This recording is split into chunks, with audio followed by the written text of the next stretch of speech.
Banyak orang mengeluhkan kondisi hidup.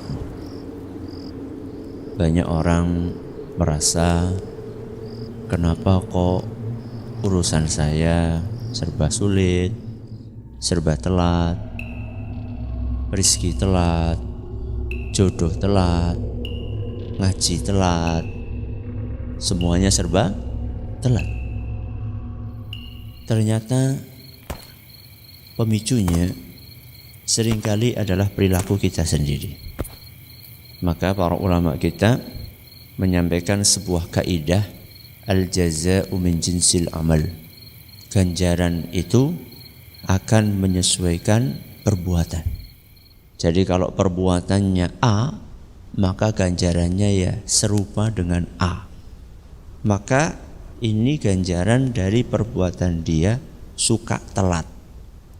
Telat apa? Telat sholat. Telat sholat.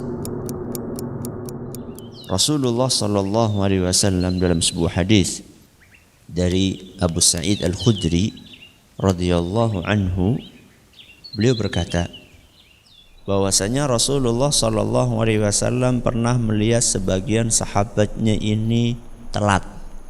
Telat ngapain? Telat sholat. Telat sholat ini bisa enggak ngisi shaf yang pertama dulu.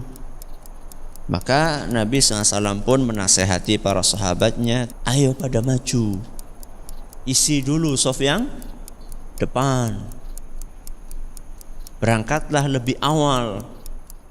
Lalu Nabi SAW bersabda, ini yang perlu kita garis bawahi, la yazalu qaumun yata'akhkharun. Ketika ada orang biasa telat sholat, hatta yuakhirahumullah, orang tersebut akan dibikin Allah telat. Perhatikan, di sini Nabi SAW tidak sebutkan Allah akan bikin telat dia dalam urusan A atau B atau C atau D. Nabi cuma katakan orang ini akan dibikin telat. Bisa kita simpulkan, berarti maksudnya adalah telat dalam semua urusan. Siapa yang biasa menunda-nunda waktu sholat, maka oleh Allah akan ditunda seluruh urusannya. Telat rizki, telat jodoh, telat mikir, telmi.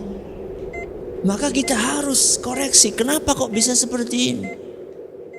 Bisa jadi itu dipicu dari kebiasaan kita suka nunda-nunda sholat. Itu baru efek buruk di mana? Di dunia.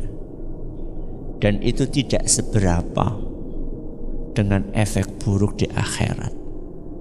Tertunda apa di akhirat? Kata Nabi SAW dalam hadis yang diriwayatkan oleh Imam Abu Dawud, ketika ada orang biasa mundur-mundur dari shaf pertama, tidak bersegera untuk memenuhi shaf pertama, maka Allah akan jadikan dia telat keluar dari neraka. Gasiknya kita berangkat ke masjid itu akan berefek kepada gasiknya kita masuk surga. Dan telatnya kita berangkat sholat akan berefek kepada telatnya kita masuk ke surga. Jadi bukan ringan masalahnya, berhubungan dengan nasib kita di dunia dan di akhirat.